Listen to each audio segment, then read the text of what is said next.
Now, we're going to start with how simple that can be when it's direct to the consumer.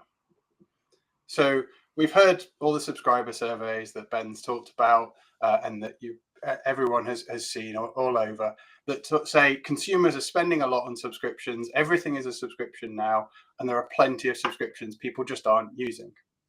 So let's say we do an audit, and in our subscriptions, we identify several of them that we can just go through and cancel. So when it's direct to consumer, can be fairly straightforward. You go onto the website or the app or however that subscription's managed, you find the cancel button, you click confirm to cancel it, and you enjoy the service for the rest of the billing period. So you get a message that says it's terminated, your subscription will end on this date. That's what we call a soft cancel. You terminate, but actually you get a period of time still to enjoy the service. When we talk about hard bundles is when we talk about terminating and the service immediately stops, and then we have to work out things like proration. These things, though, are relatively straightforward when we talk direct to consumer, and it's only going to get easier with regulation like click to cancel. But as we mentioned at the start, when we start thinking about the channel, that just adds another layer of complication. So I was preparing for this session, and we saw on the previous screenshot and this screenshot, I went to cancel my Netflix. So I went to Netflix to see how easy it is to cancel. And that's a common pattern that we actually see in our user research, is that actually consumers go, when it's in the channel, 50% of the time go to the content providers where they're watching things, and 50% actually they're going over to the resellers where they got it from. So I went onto my Netflix site and I couldn't cancel because actually I have my Netflix through my Sky subscription. So then it's cheaper. That's why I went there. However, I'd completely forgotten it. So I was presented, therefore, with the first challenge that I want to talk about, which is cancelling in the channel can be complicated.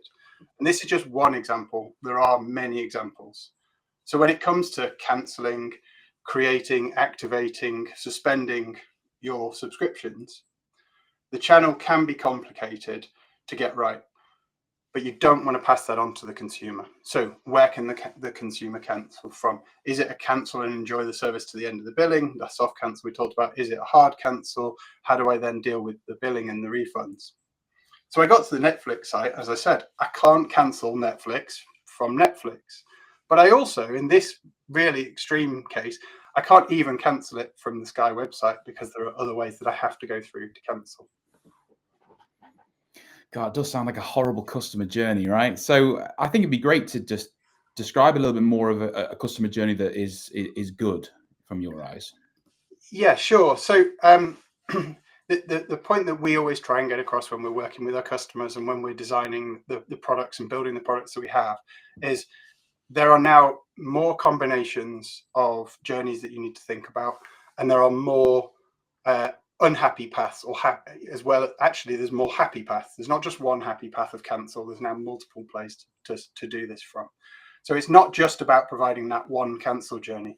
It's really important to design it with the whole customer journey and the whole customer experience in mind, whether that's reseller initiated cancels or that's content provider initiated cancels, and how they want to offer that cancel. Is it a hard cancel? Is it a soft cancel? And how it is. All of those combinations need thinking about in all the different entry points for that journey.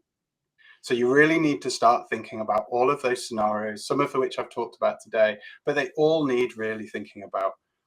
And so DVM supports all of those content provider initiated cancels, reseller initiated cancels, hard and soft.